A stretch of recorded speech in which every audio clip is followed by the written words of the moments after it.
Marc-Antoine Lefebvre avait bâti son cabinet des EAPOS, architecture à partir de rien, concevant des bâtiments commerciaux éco-responsables qui lui avaient valu 3 prix nationaux des EAPOS, Excellence. Son succès découlait de son souci du détail, de sa capacité à remarquer ce que les autres ignoraient et à déceler des structures logiques au milieu du chaos. Il comprenait que chaque édifice racontait une histoire sur ses occupants, et ses EAPOS, et précisément pour cela que, debout dans le hall de l'EAPOS, hôtel des Lumières un mardi après-midi, il remarqua un nom 2 lignes au-dessus du sien sur le registre, Cécile Lefebvre, chambre 69. Son épouse se trouvait dans le même établissement où il avait rendez-vous avec un client, un hôtel situé à 60 km de leur domicile. Marc-Antoine prit l'EAPOS, ascenseur jusqu'à EAPOS, au 6e étage, son esprit répertoriant méthodiquement chaque incohérence. Cécile lui avait affirmé que EAPOS, elle rendait visite à sa sœur Catherine à Lille ce jour-là. Elle était partie à 9 h du matin, elle EAPOS, avait embrassé pour lui dire au revoir en mentionnant que EAPOS, elle rentrerait tard.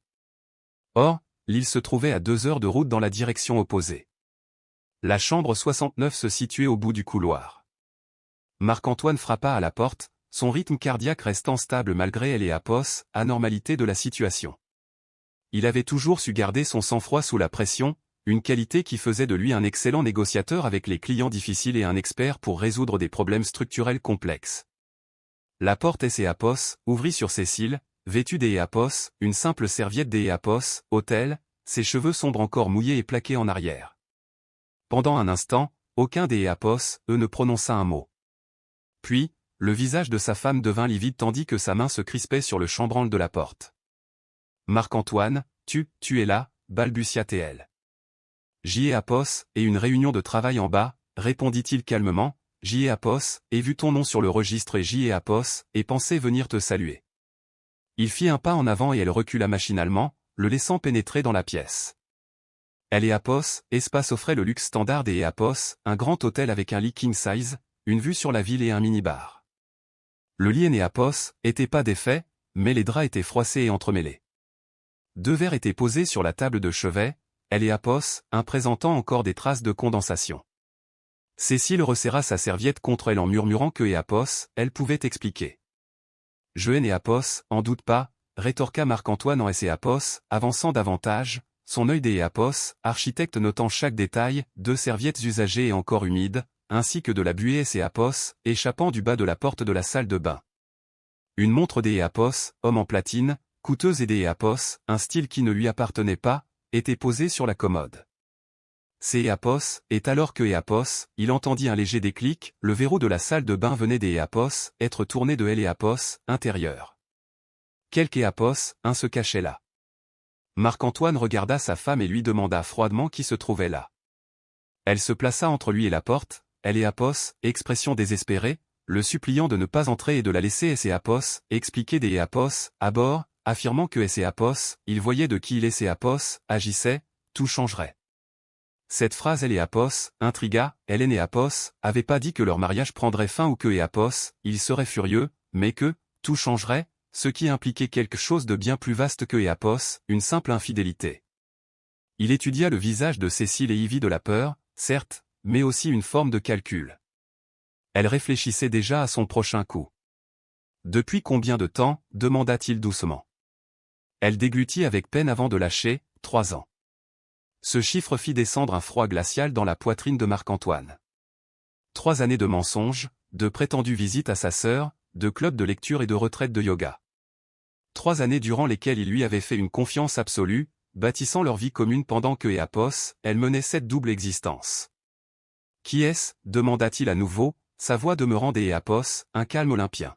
« Quelque EAPOS, un que tu connais » répondit-elle les yeux pleins de larmes, « Je t'ai EAPOS, en prie, si tu vois, tu ne pourras plus oublier, et il y a des gens impliqués, des gens dangereux, ce EAPOS, et pas seulement une question entre nous. Des gens dangereux. » Les pièces du puzzle commençaient à EAPOS, assembler. Marc-Antoine avait toujours été doué pour résoudre des énigmes et comprendre comment les systèmes fonctionnaient ou échouaient. Cette situation EAPOS était pas différente. Sa femme cachait quelques EAPOS, un dans une salle de bain des EAPOS, hôtel, cela durait depuis 3 ans et impliquait des criminels. Ce EAPOS était pas une simple liaison. « Écarte-toi, Cécile » ordonna-t-il. Elle tenta de EAPOS, interposer, mais il la contourna déjà, la main sur la poignée de la porte verrouillée. Ouvre J et Apos, appelle la sécurité de L et Apos, hôtel pour que et Apos, il le fasse, lança-t-il vers L et Apos, intérieur. Un silence pesant suivit, puis une voix masculine familière et Apos, éleva, glaçant le sang de L et Apos, architecte, salut, Marc-Antoine. Ça fait un bail. Il reconnaissait cette voix, c'est Apos, était impossible, et pourtant il la connaissait. Ouvre la porte, Julien. Julien Beaumont avait été le meilleur ami de Marc-Antoine depuis leurs études à L et Apos, école spéciale D et Apos, architecture. Ils avaient fondé leur cabinet ensemble 12 ans plus tôt, deux jeunes ambitieux aux compétences complémentaires, Marc-Antoine et Apos, occupaient de la conception tandis que Julien gérait les relations clients et les finances. Ils avaient bâti une entreprise solide jusqu'à Apos, à ce que, 3 ans auparavant, Julien ne meurt dans un accident de voiture sur L et Apos, autoroute à 7 tard dans la nuit. Le véhicule avait plongé dans un ravin avant de S et Apos, embrasé. Le corps avait été identifié par expertise dentaire et les obsèques S et Apos étaient déroulées à cercueil fermé. Marc-Antoine avait prononcé L et Apos, éloge funèbre, dévasté par la perte de son ami le plus cher. Sauf que Julien et Apos était pas mort, il était caché dans une salle de bain des Apos, hôtel, bien vivant. La porte se déverrouilla lentement pour laisser apparaître Julien Beaumont, plus âgé, plus mince, portant une barbe alors que Apos, il était autrefois toujours rasé de près, mais indubitablement vivant. Surprise, dit Julien des Apos, une voix faible. Marc-Antoine les regarda tour à tour, son esprit analysant la situation avec une clarté terrifiante. Tu as simulé ta mort, affirma-t-il. Julien avoua que Apos, il et Apos, avait pas eu le choix, que Apos, il était impliqué avec des individus peu recommandables à cause de dettes de jeu et Apos, élevant à un demi-million des Apos, euros auprès des Apos, un usurier nommé Gaetano Rossi. Ce dernier menaçait de le tuer, alors il avait organisé sa disparition. Elle et Apos, indemnité des Apos, assurance, comprit Marc-Antoine, pensant aux 2 millions des Apos, euros de L et Apos, assurance vie et de la police, homme clé, de L et Apos, entreprise. Julien baissa les yeux, honteux, expliquant que Apos, il devait disparaître totalement pour recommencer ailleurs. Marc-Antoine se tourna vers Cécile, et toi, tu savais tout depuis le début, tu L et Apos, AZD. Elle resserra sa serviette, le regard dur, expliquant que Apos, il était venu la voir la veille de L et Apos, accident pour tout lui dire et que Apos, Hélène et Apos, avaient pas pu le laisser mourir. Alors tu as choisi de me laisser faire mon deuil à la place, reprit Marc-Antoine, la voix toujours calme mais désormais tranchante comme L et Apos, acier, tu aimes Apos, a laissé croire que mon meilleur ami était mort pendant 3 ans. Et votre liaison? Quand a-t-elle commencé? Le couple échangea un regard coupable avant que Cécile et Apos admettent que cela datait de 6 mois avant la disparition, que Apos, ils allaient lui dire, mais que les ennuis de Julien avaient changé leur plan. Marc-Antoine se dirigea vers la fenêtre pour contempler la ville de Lyon tout en devinant la suite, Julien simulait sa mort, touchait les Apos, argent, payait Rossi et disparaissait, tandis que Cécile restait pour jouer les Apos, épouse éplorée et solidaire avant de demander le divorce quelques années plus tard pour emporter la moitié des actifs et le rejoindre. Le silence qui suivit confirma ses déductions. Julien expliqua que Apos, il vivait au Mexique sous une fausse identité, travaillant comme serveur, mais que sa vie était devenue un enfer et que sa patrie lui manquait. Tu aurais dû y penser avant de voler 2 millions et de simuler ton décès, rétorqua Marc-Antoine. Julien se défendit en disant que Apos, il avait remboursé Rossi et que Apos, il était désormais propre éco, mais Marc-Antoine lui fit remarquer que Apos, il ne et Apos, était pas, car un prédateur comme Rossi ne lâche jamais sa proie.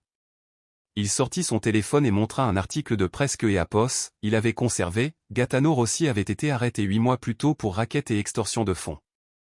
Il collaborait désormais avec la brigade financière pour réduire sa peine, livrant tous les noms de ses anciens associés. Le visage de Julien se vida de son sang.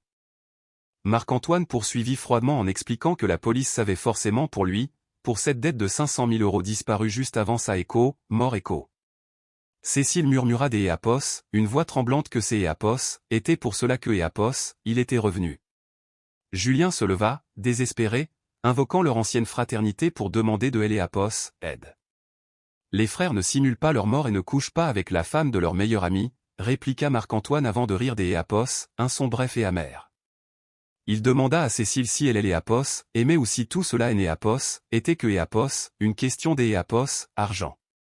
Pour la première fois, elle montra son vrai visage, avouant que Eapos, elle aimait Julien mais que Eapos, elle préférait la sécurité financière que Marc-Antoine lui offrait, espérant pouvoir garder les deux, le confort avec elle et Eapos, la passion avec elle et Eapos, autre. Marc-Antoine hocha la tête et dicta ses conditions, il allait quitter la chambre pour sa réunion, et dans exactement 2 heures, ils auraient une conversation finale sur elle et Eapos, issue de cette affaire. Cécile demanda avec effroi ce que Eapos, il comptait faire. Il répondit que Eapos, il déciderait et Eapos, il devait appeler les autorités pour signaler la fraude à Eapos, assurance ou Eapos, il les laissait et Eapos, enfoncer davantage, ajoutant que Cécile devait préparer ses affaires car, quoi que Eapos, il arrive, elle ne remettrait plus jamais les pieds chez eux. La réunion de Marc-Antoine fut productive malgré le chaos intérieur que Eapos, il traversait, il était passé maître dans Eapos, art de compartimenter ses émotions. Pendant que Eapos, il discutait de complexes immobiliers durables avec son client, son subconscient élaborait une stratégie. Après le rendez-vous, il se rendit au bar de Eapos, hôtel, commanda un whisky et passa 3 appels cruciaux. Le premier fut pour Gérard, un détective privé et ancien commissaire de la PJ, pour obtenir des détails sur la coopération de Rossi avec la justice. Le deuxième fut pour son avocat, Maître Maillard, afin de récupérer les dossiers des Eapos, assurance de Julien et de lancer une procédure de divorce. Le troisième fut pour son comptable, Benoît, exigeant un audit complet des comptes de la société sur les 3 dernières années pour déceler les détournements de fonds. 2 heures plus tard, il frappa de nouveau à la porte de la chambre 69. Cécile était habillée, les yeux rougis, et Julien semblait être un animal pris au piège. Marc-Antoine et Eapos installa sur la chaise du bureau et lut ses notes, un mandat des Eapos, arrêt avait été émis contre Julien Beaumont 6 mois auparavant pour fraude et complot, et les compagnies des Eapos, assurance menaient déjà leur propre enquête.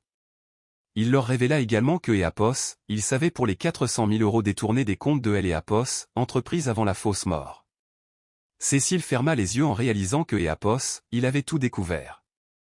Julien avoua que Eapos, il espérait que Marc-Antoine, avec son talent pour résoudre les problèmes, Eapos aiderait à disparaître pour de bon avec une nouvelle identité. Marc-Antoine éclata de rire face à tant de culot. Il exposa alors son plan, calculé avec la précision des Eapos, un ingénieur, Julien devait se rendre immédiatement à la police, coopérer totalement contre Rossi et plaider coupable, ce qui lui vaudrait une peine réduite à 7 ou 10 ans de prison au lieu de 20. En échange, Marc-Antoine ne porterait pas plainte personnellement pour le vol au sein de Eapos, entreprise. Quant à Cécile, elle devait accepter un divorce sans prestation compensatoire ni partage des biens, et rédiger une confession complète de son rôle dans Eapos, affaire, document qui resterait scellé chez Eapos, avocat tant que Eapos, elle ne causerait aucun problème. Et ensuite, demanda-t-elle. Ensuite, tu disparais de ma vie, répondit-il. Si tu veux Julien, tu pourras lui rendre visite au parloir pendant la prochaine décennie. Julien tenta de protester, mais Marc-Antoine lui fit comprendre que Eapos était sa seule chance de rester en vie avant que les ennemis de Rossi ne le retrouvent. 90 minutes plus tard, Marc-Antoine regardait depuis le hall de Eapos, hôtel les policiers emmenaient Julien menotté. Cécile se tenait à ses côtés, en pleurs, affirmant que Eapos, Hélène Eapos, avait jamais voulu le blesser. Si, tu Eapos, a voulu, répondit-il, tu ne voulais juste pas être prise. Il lui demanda une dernière fois si Eapos avait un jour aimé, et son hésitation fut la réponse la plus claire que Eapos, il puisse obtenir. Elle avoua avoir aimé Eapos, idée de lui et la stabilité que Eapos, il représentait. Il lui souhaita alors que tout cela en ait valu la peine avant de lui annoncer que son avocat Eapos attendrait le lendemain pour les papiers du divorce et la confession. Eapos éloigna, les épaules voûtées sous le poids de ses choix. Marc-Antoine resta seul un long moment à observer les lumières de la ville à travers les baies vitrées.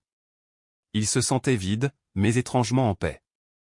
Il avait été trahi par les 2 personnes les plus proches de lui, mais il avait géré la situation avec intelligence et dignité, sans devenir lui-même un criminel. Son téléphone vibra, Eapos, était un message de son détective confirmant que tout était en ordre, suivi d'Eapos, un autre de son avocat annonçant que la procédure était lancée. 6 mois plus tard, Marc-Antoine Lefebvre présentait ses plans pour un projet des Eapos, envergure devant le conseil municipal, un complexe mixte qui allait revitaliser le centre-ville. Sa réputation était au sommet et sa vie avait trouvé un nouveau rythme. Le divorce était prononcé, Cécile était partie et Eapos, installé sur la côte des Eapos, Azur et Julien purgeaient sa peine en collaborant si efficacement que Eapos, elle avait été réduite à 8 ans. Marc-Antoine avait recommencé à fréquenter quelques Eapos, avec plus de sagesse et de prudence que Éapos, auparavant. Pendant une pause, il reçut un message des Éapos, un numéro inconnu disant simplement Écho, je suis désolé pour tout Écho. Ces Éapos étaient Cécile. Il supprima le message sans répondre. Certains ponts, une fois brûlés, doivent rester en cendres. Il lui avait fait grâce en ne la détruisant pas totalement, et ces Éapos étaient tout ce que Éapos, elle obtiendrait de lui. Le conseil approuva son projet à Éapos, unanimité. Marc-Antoine sortit sous le soleil, se sentant véritablement heureux pour la première fois depuis des mois. Il avait été testé, trahi et forcé à faire des choix déchirants, mais il en était ressorti plus fort. Éapos, homme qui avait frappé à la porte de la chambre 69 était naïf, celui qui marchait au jour d'Éapos, lui dans les rues de Lyon savait que la confiance se gagne, que Éapos, amour exige la vérité et que, parfois, la meilleure des vengeances est tout simplement de mener une vie exemplaire. Marc-Antoine Lefebvre avait perdu une femme et un meilleur ami, mais Éapos était enfin trouvé lui-même, et cela valait tout Éapos, hors du monde.